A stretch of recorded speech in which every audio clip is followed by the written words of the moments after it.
Rushan Saleh is a correspondent joining us from London, and also we have Tony Gosling, investigative journalist, joining us from Bristol to give us more on this. First to you, Rushan Saleh. So looking at this somewhat crowded field, where do things stand? And of course, lots of noise coming from Boris Johnson. Yes, Boris Johnson is the front runner and most likely to become the leader of the Tory party and thus the next British Prime Minister. He won the first vote by a large margin, and it's very likely that he will perhaps even pass the 150 mark today. And I think some members of the Conservative Party are quite keen to avoid a coronation, as it were, because this contest could possibly be called null and void as of today. But I think the process will go on. They'll eliminate until they come to the last two, and then there will be a vote of the Tory party members, around 160,000 of them, on June the 22nd. That will last about a month to get all those votes in, and then there will be a new Prime Minister in place mid to late July. But it does very much look like Boris Johnson will win, and that would have serious implications for something like Brexit, because he has already said that Britain will leave the European Union in October, so that increases the chances of a no-deal Brexit. As for Boris Johnson himself, he's not too popular amongst his fellow MPs. I myself thought he perhaps wouldn't make the last two because his fellow MPs aren't too keen on him, but I think they've concluded that he's an election winner. He's somebody who is popular with the wider public, and therefore he stands the best chance of winning a general election against Jeremy Corbyn, and ultimately that's why they've kind of bit the bullet. They've put aside their reservations about his competence, his Islamophobia, his racism to some extent, and his far-right Brexiteer tendencies, simply because they think he's best placed to win the next general election. Look, Tony Gosling, we're looking now at the second time that this has happened. First Theresa May and then now Boris Johnson.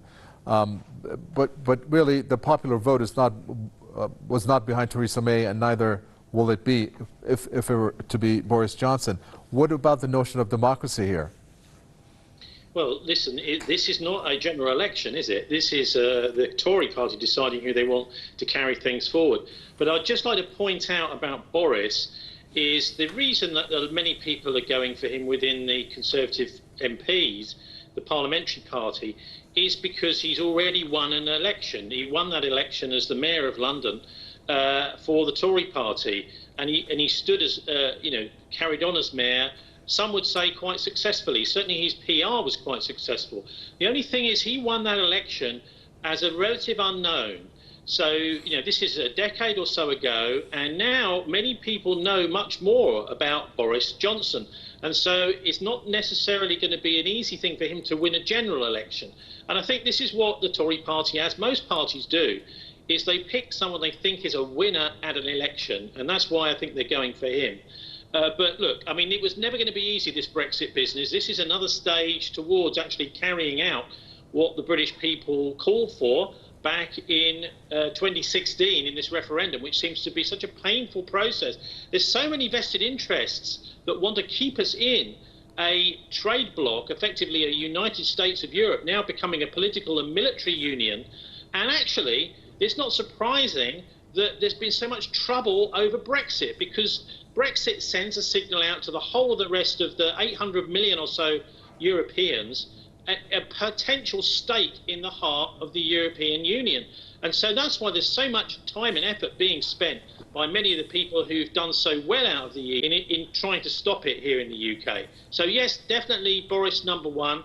I mean, I think the most interesting people at the moment in the running right now, today in this vote, are the two losers last time. So Sajid Javid, I mean, he's really a kind of seen anyway as a weak and pliable Home Secretary. His sorts of policies he's brought in have been very unpopular.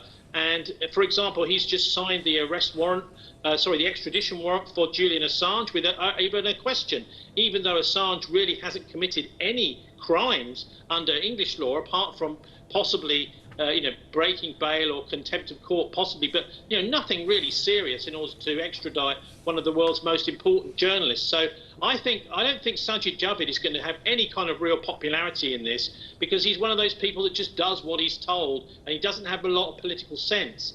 The other interesting one, who was one of the two lowest votes in the last round last week, is Rory Stewart. He's much more interesting. He's a former Bilderberg attendee.